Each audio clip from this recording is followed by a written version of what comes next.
Okay,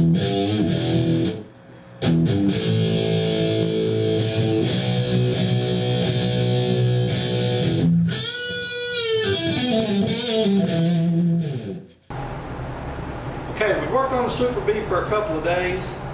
We've blocked all of it, every inch of it. We've got all the dirt nibs out of it. And we want this car to be really flat, really slick. And I'm going to show you this last process, how I do that. One thing that you really need to remember, this car has got a lot of clear on it. We put a lot of clear on it knowing that we were going to sand, some of it back off to do this. So, you might not want to try this on certainly not a factory paint job or anything that you've just put a couple of coats of clear on, because you'll sand through it. This car is a real unique situation because the body was so bad. You watched me as I went through welding pieces in it, blocking the primer, putting guide coats on, blocking those off. It's been a lot of looking and flattening and trying to get the shape, to be flat enough. So I'm going to move the camera and I'm going to show you, what it looks like and this last process to really slick this thing out. Okay. As you can see, this car is, it's pretty slick. You can see my reflection in the paint, and it's not a bad paint job. What I'm going to show you, is just this process to flatten it out so that when you look down it, it doesn't have any imperfections or any places in it that you're going to see wrinkles or ripples. I'm going to use this palm sander.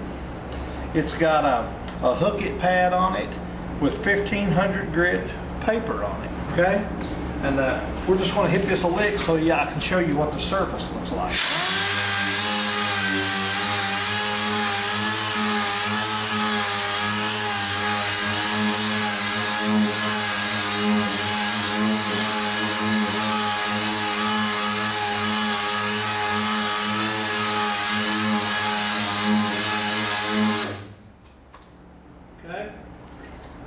I'm going to take the squeegee and I'm going to pull the water off of it, and then I'm going to take an air hose and I'm going to dry that just a little. Now,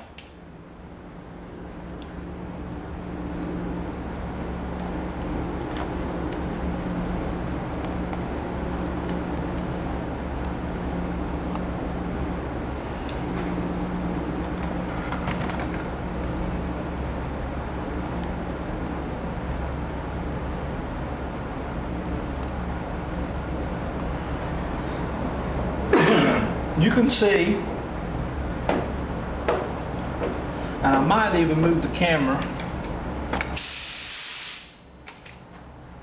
around so you can look straight into that.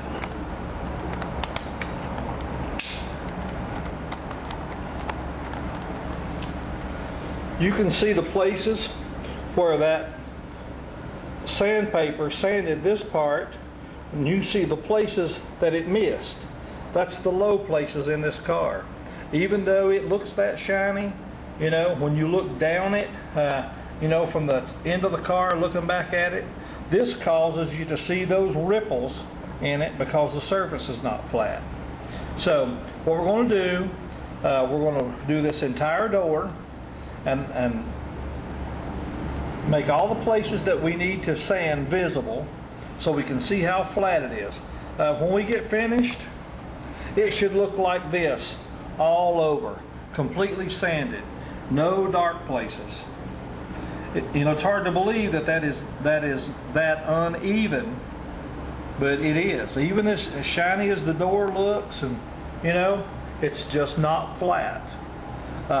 With all the blocking we done in primer and all that work, it's just, even as you spray the clear, it piles up. Okay, so I'm going to turn the camera off for a second, and we're going to do this entire door.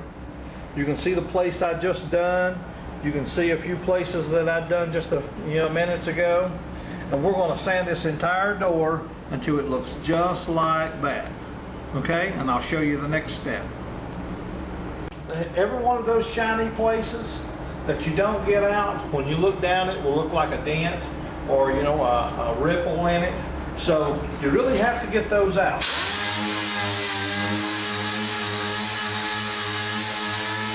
I'm trying to be sure that I keep that sander, because we're just using the foam pad and not using that soft intermediate pad. So it's pretty rigid, and I'm really making an attempt to keep it flat against the surface and applying steady light pressure.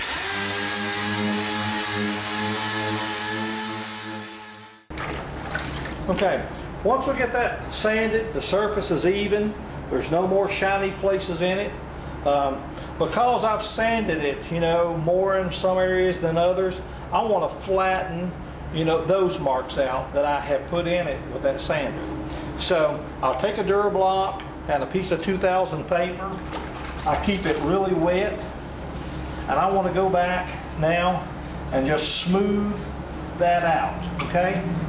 It's already flat, and I'm really not sanding, anything out of it. I'm just trying to make a few passes and just try to make the surface as flat as I can get it.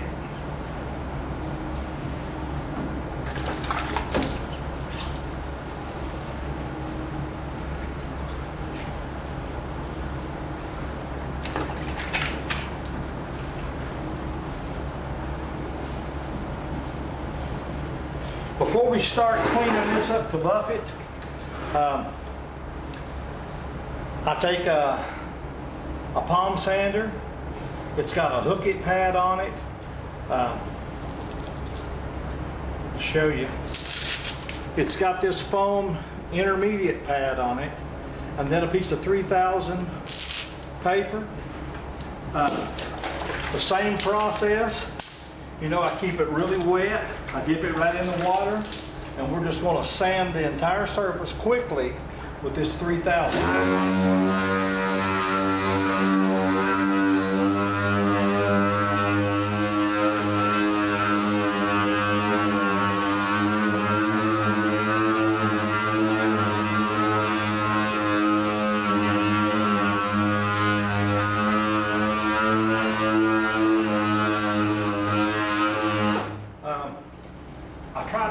Change the motion a little.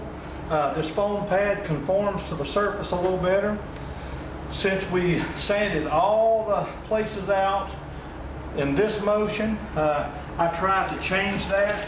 I'll go this direction when sanding with 3000 to cut out any lines I might have put in it.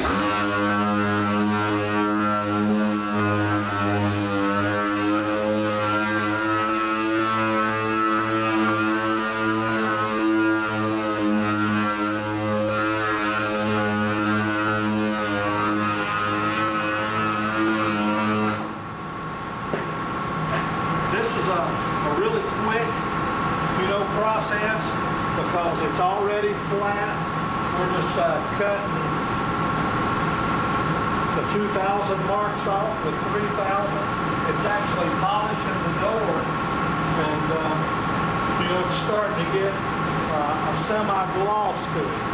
You can see some reflection in it. It makes it extremely easy to buff because you're already so tight. I like to go over this a couple of times, until I've got it, a pretty nice even finish.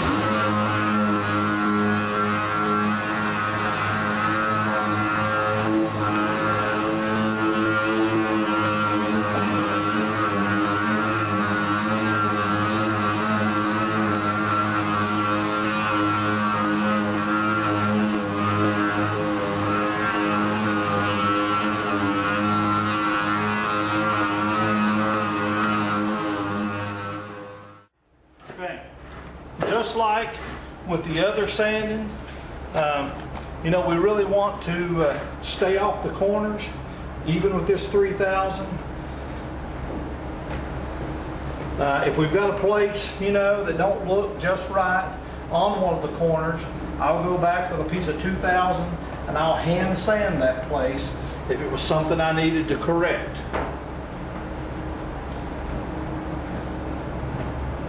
I'm going to pull all the water off of this.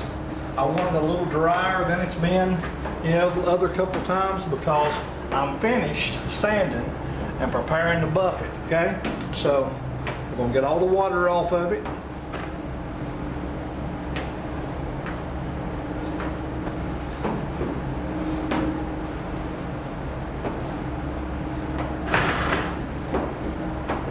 I think like with every process, every individual does things just a little different.